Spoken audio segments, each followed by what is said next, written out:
বাচ্চারাই কেন বারবার এটা ভিকটিম হচ্ছে? আসলে ওই যে বললাম, বাচ্চারা দুর্বল হয়, তাদের বয়স কম, তারা সহজেই মানুষকে বিশ্বাস করে এবং তারা ডিপেন্ড করতে পারে না, যে কারণে ওরাই ভিকটিম হয়। দেশে পর্নোগ্রাফির এক্সট্রিম লেভেলের মিসইউজ হয় টেলিগ্রামে। আমাদের মস্তিষ্কের স্ট্রিটিয়াম অঞ্চলে এই গ্রে ম্যাটারটা কমে যায়। আসসালামু আলাইকুম ওয়া রাহমাতুল্লাহি ওয়া বারাকাতুহু। আশা করি সবাই অনেক ভালো আছে। যদিও সোশ্যাল মিডিয়াগুলোতে ঢুকলে ভালো থাকার কোনো সুযোগ নাই। প্রতিদিন যে ধরনের নিউজ সামনে আসে তাতে হৃদয়টা ফেটে যায়, বুকটা চূর্ণ বিচূর্ণ হয়ে যায়। যে মানুষ হয়ে মানুষ কীভাবে এই ধরনের ঘটনাগুলো ঘটায় এবং প্রতিনিয়ত ঘটেই যাচ্ছে, ইদানিং অনেক বেশি। তো আমি এমন একটা সেন্সিটিভ ইস্যু নিয়ে কথা বলতে চাচ্ছি যে আসলে এই ঘটনাটা বারবার আমাদের দেশে কেন ঘটছে এবং বারবার কি এখন অনেক বেশি ঘটছে, বিশেষ করে বাচ্চাদের ক্ষেত্রে। সবাই বুঝতেই পেরেছেন আমি কোন বিষয়ে কথা বলতে চাচ্ছি। আসলে রেপ বা ধর্ষণ, বিশেষ করে বাচ্চা দ্বারা ভিকটিম হচ্ছে। তো আমি এখানে খুব সংক্ষেপে 3-4টা বিষয় আলোচনা করব এবং এখান থেকে আসলে কীভাবে আসলে ওভারকাম করা যায় তারও ছোটোখাটো কিছু টিপস আমি দেব। আশা করি সবার ভালো লাগবে, একটু সবাই ধৈর্য ধরে শুনবে। রেপের পিছনে 3-4টা বড় ধরনের কারণ আছে, তার মধ্যে 1 নম্বর কারণ হচ্ছে পর্নোগ্রাফি। আমাদের দেশে পর্নোগ্রাফি এতটাই অ্যাভেলেবেল যে আপনি ফোনে ঢুকে অনলাইনে সার্চ দিলে হাজার হাজার পর্নোগ্রাফি সাইট আপনার সামনে চলে যাবে। এবং এই পর্নোগ্রাফির অ্যাভেলেবিলিটির কারণে আজকাল কিশোর বলেন, ইয়াং জেনারেশন বলেন, বা সবাই এমনভাবে অ্যাডিক্টেড হয়ে গিয়েছে যেখান থেকে আসলে বের হওয়া খুব কঠিন। এখন পর্নোগ্রাফি আসলে কীভাবে মস্তিষ্কে কাজ করে, হ্যাঁ, মানে প্রথমত হচ্ছে পর্নোগ্রাফি যারা দেখে এদের একটা আসলে ব্রেনে একটা গ্রে ম্যাটার নামে একটা জিনিস আছে যেটা কমে যায়। আগে বলছি গ্রে ম্যাটারটা কী। আসলে আমরা যখন খুব জটিল কোনো সিদ্ধান্ত বা কোনো চিন্তা যখন করি, এইগুলোর সিদ্ধান্ত নেওয়ার ক্ষেত্রে আমাদের ব্রেনে একটা ম্যাটার কাজ করে, সেটাকে আমরা গ্রে ম্যাটার বা ধূসর পদার্থ বলি। তো পর্নোগ্রাফি দেখার ফলে আমাদের মস্তিষ্কের স্ট্রিটিয়াম অঞ্চলে এই গ্রে ম্যাটারটা কমে যায়, যে কারণে আপনি জটিল কোনো সিদ্ধান্ত বা চিন্তাভাবনা আপনি সহজে করতে পারেন না, আপনি অনেক দুর্বল হয়ে যান। যে কোনো কঠিন সিদ্ধান্ত নিতে গেলে আপনি ভুল করে ফেলেন। আরেকটা বিষয় হচ্ছে দীর্ঘদিন ধরে পর্নোগ্রাফি দেখলে আপনার মস্তিষ্কের প্রিফ্রন্টাল কর্টেক্সের ক্ষতি হয়। আসলে প্রিফ্রন্টাল কর্টেক্সের আসলে কাজটা হচ্ছে আপনার আবেগ নিয়ন্ত্রণ করা, আপনার বিচার বুদ্ধি পরিচালনা করা, এই জিনিসগুলো সে কাজ করে। কিন্তু যখনই আপনি দীর্ঘদিন ধরে পর্নোগ্রাফিতে আসক্ত থাকবেন তখন আপনার এই জায়গায় ব্যাপক ক্ষতি হয় এবং এতে আপনি কী হয়, আপনি আসলে সেলফ কন্ট্রোলটা হারায় ফেলেন, আপনার নিজের প্রতি কোনো নিয়ন্ত্রণ থাকে না। যারা পর্নোগ্রাফি দেখে দীর্ঘদিন দেখতে দেখবেন তাদের এমন একটা অবস্থা হয়ে যায় তারা আসলে তাদের নিজেদের প্রতি কোনো কন্ট্রোল থাকে না, সেলফ কন্ট্রোলটা হারায় ফেলে। যে কারণে কী হয়, তাদের সামনে যখনই কোনো ধরনের একটা অকারেন্স করার বা কোনো ধরনের অনিয়ম বা অন্যায় করার সুযোগ সামনে আসে তখন তারা আসলে ভালো মন্দ বিচারের শক্তি তখন তার ভিতরে কম। সে নর্মালি সে কী করে ওই কাজটা করে ফেলে।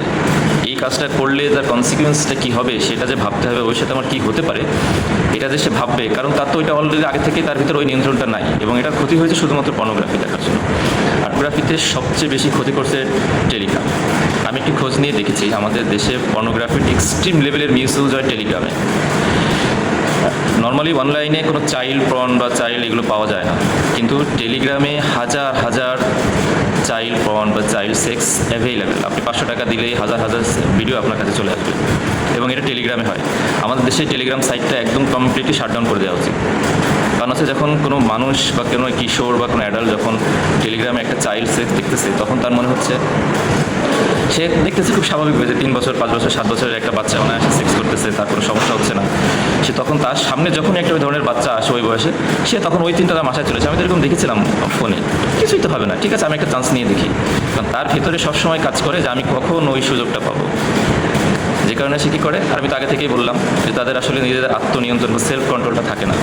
যখনই এমন একটা সুযোগ সামনে আসে সে তখন ওই ভুলটা করে ফেলে।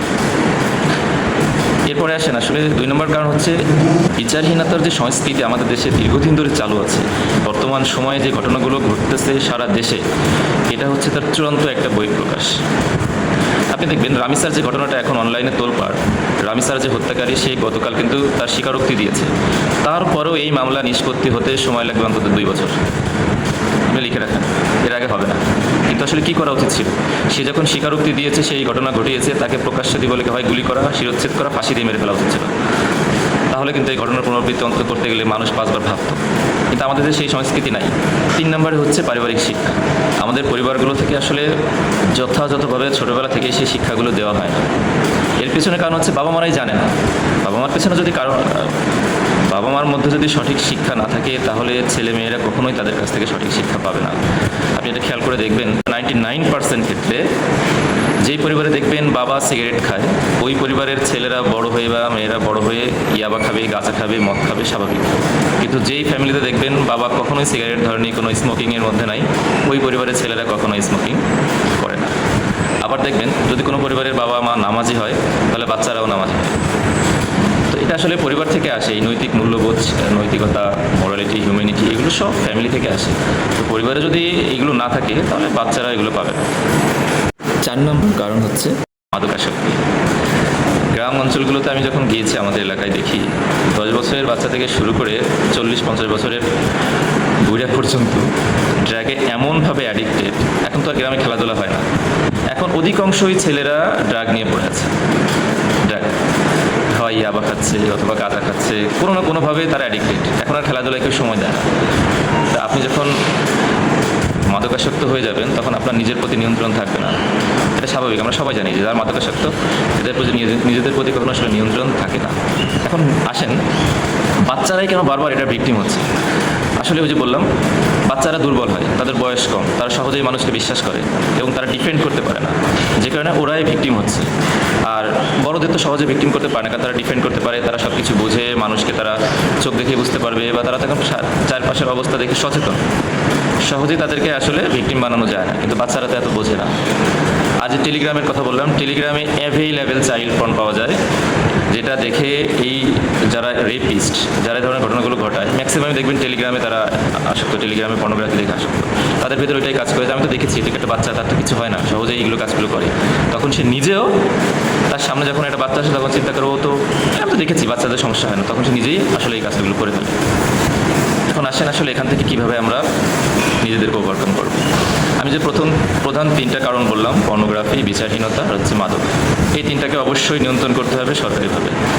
আর পারিবারিকভাবে আমাদের কিছু করণীয় আছে। প্রথমে হচ্ছে ছেলে মেয়েদেরকে ছোটোবেলা থেকেই সঠিক শিক্ষাটা দিতে হবে। ধর্মীয় শিক্ষা মাস্ট, অবশ্যই তাকে ধর্মীয় শিক্ষা দিতে হবে, কারণ ধর্মীয় শিক্ষা ছাড়া আসলে মূল্যবোধ তৈরি হয় না। তারপর হচ্ছে আপনার বাচ্চা কোথায় যাচ্ছে, কি করছে না, কার সঙ্গে মিশছে কি মিশছে না, এটাকে আপনাকে অবশ্যই 24 ঘন্টায় নজরদারিতে রাখতে হবে। বাচ্চার হাতে 18-র আগে ফোন নয়। ফোন দিলে বাচ্চা অবশ্যই খারাপ হয়ে যাবে, আপনি ঠেকাতে পারবেন না। কারণ ফোনে আজকাল ফেসবুকে ঢুকলে স্ক্রল করতে করতেই একটা বাজে ভিডিও চলে আসে।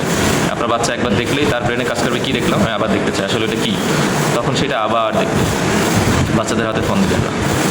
3 নম্বর, ছোটো বাচ্চা যারা আছে তাদেরকে সব সময় চোখে চোখে রাখবেন, কখনোই একা ছাড়বেন না। ঘরের বাইরে গেলে অবশ্যই তাদের সঙ্গে গার্ডিয়ানরা থাকবেন, কোনো অবস্থাতেই তাদেরকে একা ছাড়া যাবে না।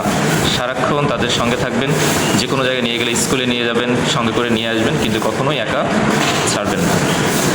সচেতন হলেই আমরা এখান থেকে সহজেই উঠে আসতে পারবো, সচেতন না হলে এখান থেকে কোনো অবস্থাতেই আমরা ফিরে আসতে পারবো না। আর আমি প্রথম যে 3টা কারণের কথা বললাম, এগুলো আসলে খুব সহজে যে আমাদের দেশে এগুলো নির্মূল হবে, আমাদের দেশে এগুলো ইমপ্লিমেন্ট হবে, এটা বলা যায় না, কারণ আমরা তো বাঙালি, এটা তো বললাম। তো আশা করি সবাই ভালো থাকবেন, সুস্থ থাকবেন।